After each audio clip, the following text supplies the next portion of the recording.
साल 1971 प्रधानमंत्री इंदिरा गांधी ने भारी बहुमत हासिल की। उनका नारा था गरीबी हटाओ। इस जीत के बाद उनकी लोकप्रियता अपने चरम पर पहुंच गई। उसी साल भारत पाकिस्तान युद्ध हुआ और उसके परिणाम स्वरूप बांग्लादेश का गठन हुआ। इस जीत ने इंदिरा गांधी की छवि को एक मजबूत और निर्णायक नेता के रूप में स्थापित कर दिया।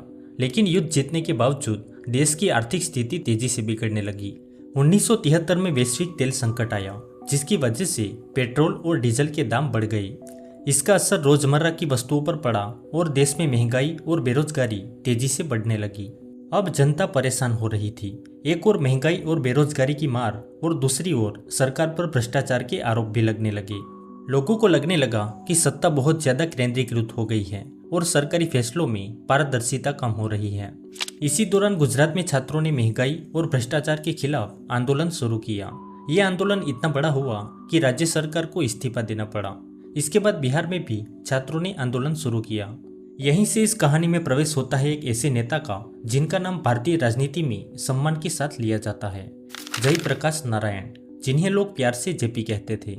जेपी ने छात्रों के आंदोलन का समर्थन किया और देश भर में संपूर्ण क्रांति का नारा दिया।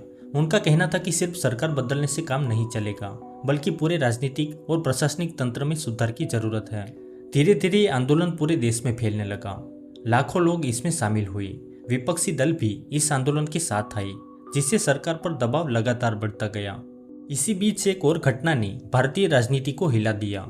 1971 के रायबरेली लोकसभा चुनाव में इंदिरा गांधी के खिलाफ चुनाव लड़ने वाले समाजवादी नेता राजनारायण ने आरोप लगाया कि चुनाव प्रचार के दौरान सरकारी मशीनरी का दुरुपयोग किया गया था और ये मामला अदालत पहुंचा। 12 जून 1975 को इलाहाबाद हाईकोर्ट ने ऐतिहासिक फैसला सुनाया।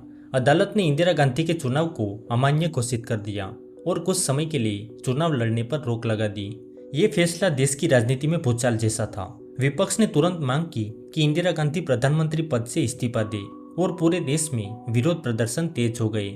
25 जून 1975 दिल्ली के रामलीला पर लाखों लोगों की भीड़ थी और मंच पर थे जयप्रकाश नारायण।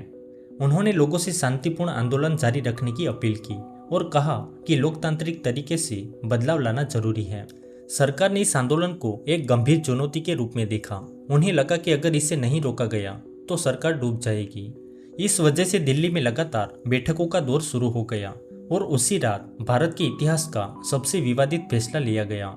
देर रात तक प्रधानमंत्री आवास में वरिष्ठ नेताओं और अधिकारियों के साथ बैठक हुई और अंत में राष्ट्रपति के पास आर्टिकल 352 के तहत इमरजेंसी लागू करने की सिफारिश भेजी गई।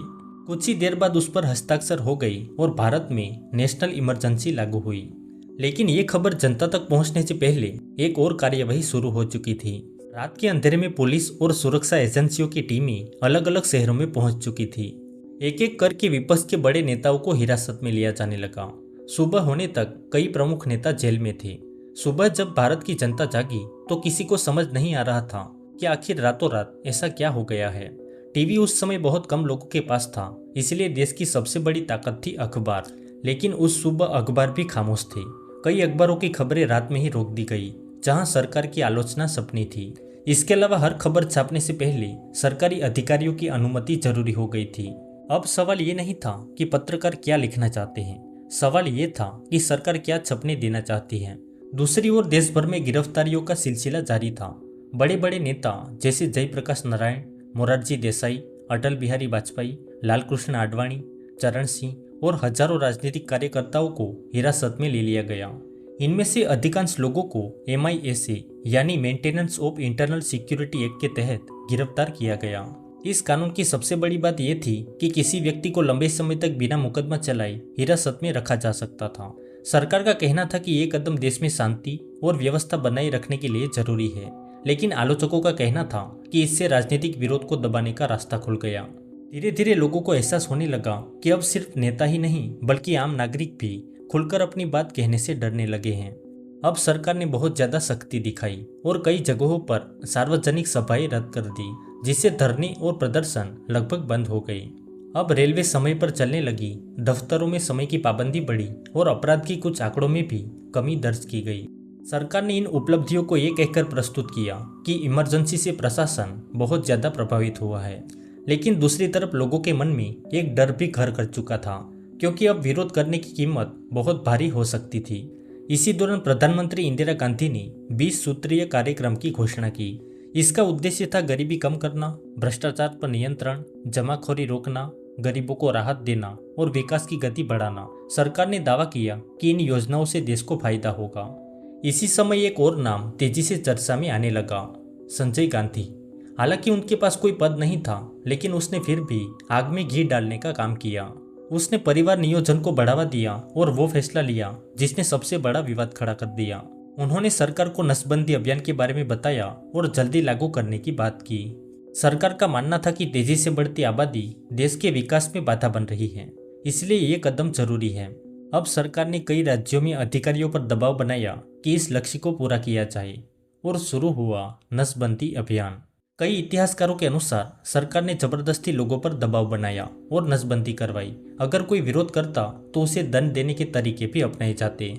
धीरे धीरे लोग डरने लगे। सरकारी गाड़ियां जहां भी दिखती तो लोग छिप जाते और कई परिवारों ने अपने युवाओं को दूसरे गांव या शहर तक भेज दिए।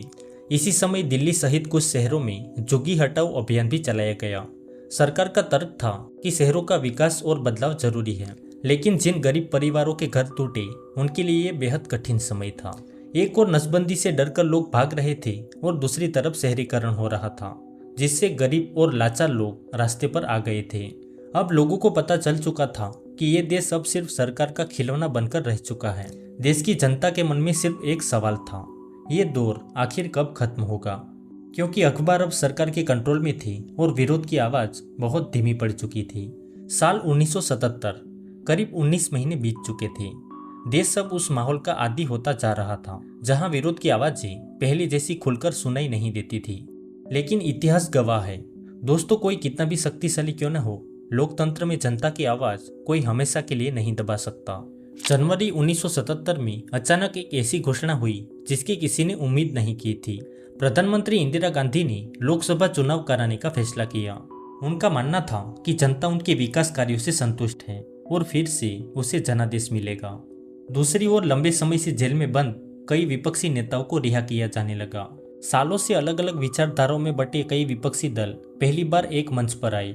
उनका उद्देश्य सिर्फ एक था, इमरजेंसी के खिलाफ जनता का समर्थन जुटाना। इसी दौरान एक नई पार्टी, जनता पार्टी का गठन हुआ। जयप्रकाश नारायण, जो स्वास्थ्य समस्याओं के बावजूद लोकतंत्र बचाने की अपील कर रहे थे। धीरे धीरे पूरे देश में चुनावी सभाएं शुरू हुई। जहां भी विपक्ष के नेता जाते, लोग उनसे एक ही सवाल पूछते, क्या अब फिर से पहली जैसी आज़ादी मिलेगी? मार्च 1977, मतदान पूरा हुआ। अब पूरे देश की नजरें परिणामों पर थी। जब नतीजे आने शुरू हुई तो राजनीतिक इतिहास बदलता हुआ दिखाई देने लगा। उत्तर भारत के कई राज्यों में कांग्रेस को भारी नुकसान हुआ। रायबरेली से खुद इंदिरा गांधी चुनाव हार गई और नसबंदी के दाता संजय गांधी भी अपनी सीट नहीं बचा पाए। ये भारतीय लोकतंत्र का एक ऐतिहासिक क्षण था, क्योंकि पहली बार केंद्र में कांग्रेस के अलावा किसी दूसरी पार्टी की सरकार बनने जा रही थी। जनता पार्टी ने बहुमत हासिल किया और मोरारजी देसाई भारत के पहले गैर कांग्रेसी प्रधानमंत्री बने। 21 मार्च 1977 को इमरजेंसी को औपचारिक रूप से समाप्त कर दिया गया और एक बार फिर देश में सामान्य लोकतांत्रिक व्यवस्था बहाल हुई। प्रेस पर लगी पाबंदियां हटा दी गई और जेलों से बंदी रिहा होने लगी। दोस्तों, 1975 की इमरजेंसी आज भी भारतीय इतिहास का सबसे चर्चित और विवादित अध्यायों में से एक है। इतिहासकारों के अनुसार सरकार के कुछ विवादित फैसले, जैसे कि प्रेस की आज़ादी रोकना, नसबंदी अभियान और नागरिक स्वतंत्रता रोकना जैसी घटनाओं ने सरकार की बाजी पलट दी थी और अंत में लोकतंत्र की जीत हुई थी। धन्यवाद।